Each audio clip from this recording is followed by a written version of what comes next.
So what's going on, James? Are you taking audio? Yeah. I'm just waiting for Marvin, the courier man, and he's really upset me because he's late.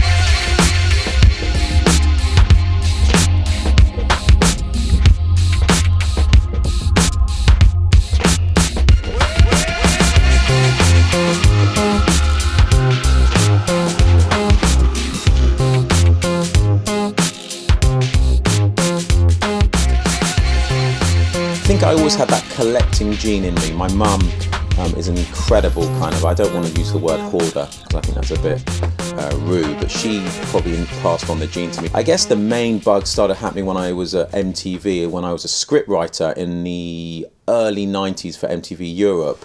I saw an advert of someone selling all the Q magazines that had been, and obviously I didn't have them, so I meet this guy on some motorway like it's some dodgy drug deal, and I buy all these Qs, and there they are beautifully with their spines along the wall, and I think, yeah.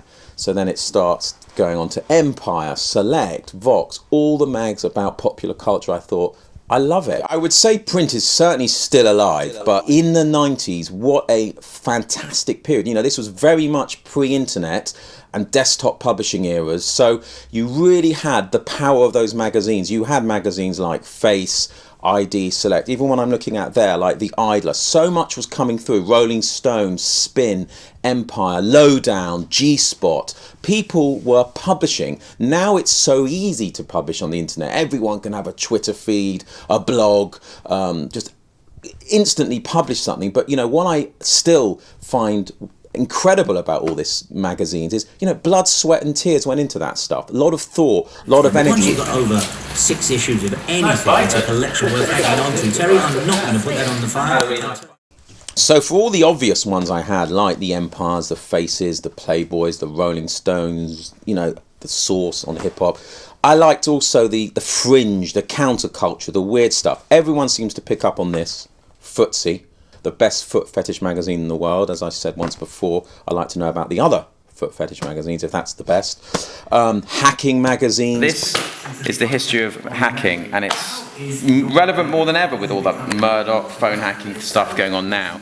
This is volume 1, number 1. And if I remember correctly, they printed, there we go, all the numbers from the White House, direct numbers and names. I'm currently finishing cataloguing this whole collection, and there's probably about 1,200 at least different titles. I'm a completist. For me, you know, you're going to do something, you do it properly. Specifically on magazines, it's always about a complete run of something. So if I said to you, look, I've got one Playboy, that issue might be worth something, but if I said to you, I've got the whole set, or I've got all the Face magazines, then, you know, obviously that increases the value to a premium because you have that full run.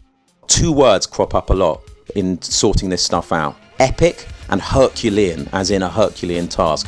I thought this was going to be pretty quick, but bear in mind, you've got 450 crates that have come into a unit. They're not in order, so you're not going to have a crate of Empire, a crate of Playboy. You're going to have one Empire in that crate, one Idler, one George, one Source. They all needed to be sorted. There was a lot of doubles. Covers had to be taken off. Space we had to deal with. We had to file them. Sometimes a magazine, to me, and a record can trigger more emotion than a photo. I could pick up that, you know, Rolling Stone Jay-Z cover, and it would trigger so much of what I was doing, where I at, what I was eating, the smells, more so than a photo. And albums do that, yeah, the physical thing. And, you know, I say it again, digital is too easy. Teach the monkey whatever to type, that monkey can do it in 1 second. You know, the monkey couldn't have written the Face magazine. I didn't do drugs, I didn't smoke, I didn't drink, I didn't buy a Porsche every week. Or, you know, the other day someone said to me, he was in the doctor's and someone was saying, oh, you know, coughing, couldn't, you know, talk properly. Oh, I was spending $7,000 a year on fags. What have you got? Rotten lungs, yeah? And you've probably spent the same as me in magazines. Now, I've had a lot of fun out of this, a lot of enjoyment. It is definitely reaching, you know, the next level, and I'm excited. I'm very pleased that it's not sitting like that Raiders of the Lost Ark scene, just in a warehouse, untouched and inaccessible. Yes, James. Got it? Yeah. Well, they were stills, right? Oh, sorry. Oh, there's Marv.